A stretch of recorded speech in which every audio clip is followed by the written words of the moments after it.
Last night, Amy Coney Barrett, she of The Handmaid's Tale, 7 kids, Catholic, obviously subservient to men.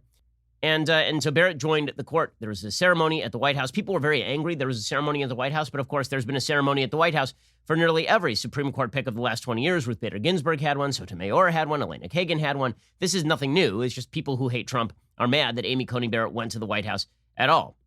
President Trump spoke at this event. He suggested this was a momentous day for the Constitution of the United States. And he said it was fitting that Amy Coney Barrett would fill Ruth Bader Ginsburg's seat. This, of course, was designed to lead to endless nights of screaming for Democrats who are very, very upset that Ruth Bader Ginsburg, who, of course, was on the wild left of the court, who decided that the Constitution was basically to be read like left-wing poetry, that she is going to be supplanted by Amy Coney Barrett, who obviously is a textualist and a constitutionalist and an originalist who believes that laws actually mean what they say and say what they mean. Then she spoke briefly, and she pointed out once again that her judicial philosophy suggests that it is not her job to legislate from the bench. And once again, 1,000 wails were heard across the land where Democrats said, no. The job of the Supreme Court is to do all of our bidding. And if the Supreme Court refuses to do our bidding, then we don't want the Supreme Court to exist at all. As we'll see, this is going to become a major talking point for many Democrats as they talk about packing the Supreme Court. Here is Amy Coney Barrett explaining what used to not have to be explained, which is that the job of a judge is not to actually make the law, but to interpret the law as written. It is the job of a judge to resist her policy preferences. It would be a dereliction of duty for her to give in to them. Federal judges don't stand for election. Thus, they have no basis for claiming that their preferences reflect those of the people. This separation of duty from political preference is what makes the judiciary distinct among the 3 branches of government. So I don't know why that had to be said, except that the left doesn't believe that that's true. So it does actually have to be said. Well, over in the Senate, obviously, Democrats were fighting mad. Mitch McConnell spoke before the vote, and he said, listen, elections have consequences. You guys violated every single norm. And it is important to recapitulate what Democrats have done about judges over the years, because they're now claiming that this was unprecedented, as we will see.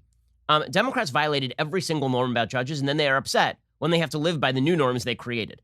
Democrats decided that it was worthwhile to bork Robert Bork, suggesting that because he believed that it was his job to interpret the law rather than make the law, this meant that he was a racist, sexist bigot. Then they attempted to sink Justice Clarence Thomas with bizarre allegations about jokes about pubic hairs on Coke cans. Then they decided that it would be worthwhile to filibuster judges, right? That had not been done before. They decided they were going to filibuster Miguel Estrada back when George W. Bush was president. Then they decided to kill the judicial filibuster.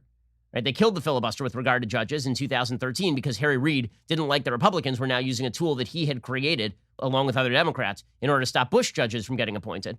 So Republicans started using that tool. So he killed the judicial filibuster.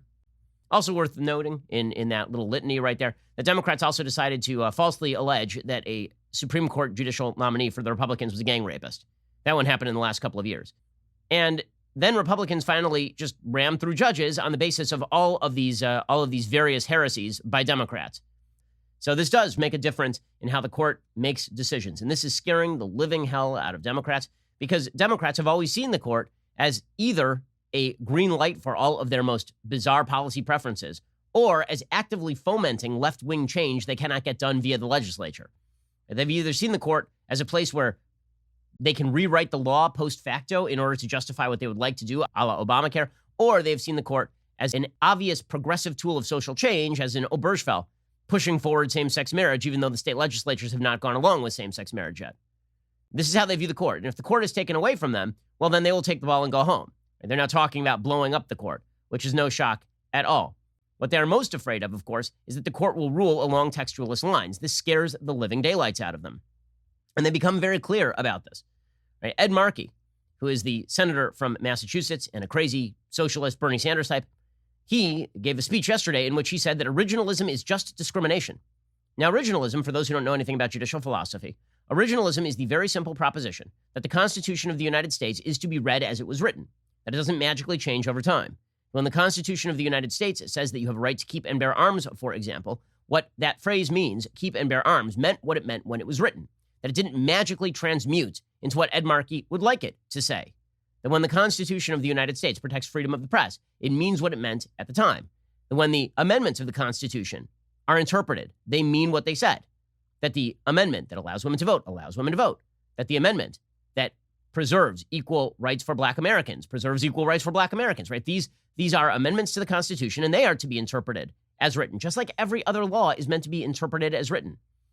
It is so weird that folks on the left believe that judges really are just supposed to be the great moral arbiters of our time, even though they are not elected, even though they are life tenured. If you really believe that, we should just have an aristocracy. We should just have a moral aristocracy unanswerable to the people, because these are obviously the best qualified and most moral among us. So here is Ed Markey suggesting originalism is merely discrimination. Originalism is racist. Originalism is sexist. Originalism is homophobic. For originalists like Judge Barrett, LGBT stands for let's go back in time, a time when you couldn't marry who you love, when you couldn't serve in the military if you were trans, a time when rights were not extended to gay, lesbian, bisexual, transgender, queer, questioning, or intersex individuals. Originalism is just a fancy word for discrimination. That is a very stupid man. I mean, either he's stupid or he's dishonest. There really is no third choice right there. Because all originalism says that the law means what it meant when it was written. And if, by the way, if you want there to be trans people in the military, all you have to do is pass a law.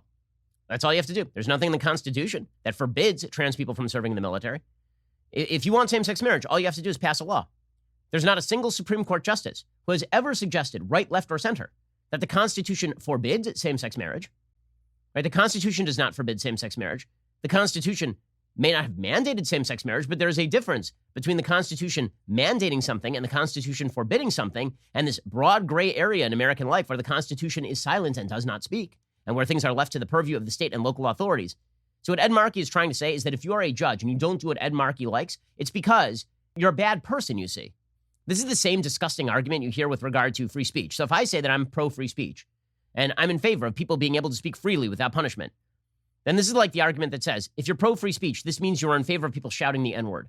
No, I'm very much against people shouting the N-word. I'm very much against the N-word. I think it's evil. I think the use of it is evil.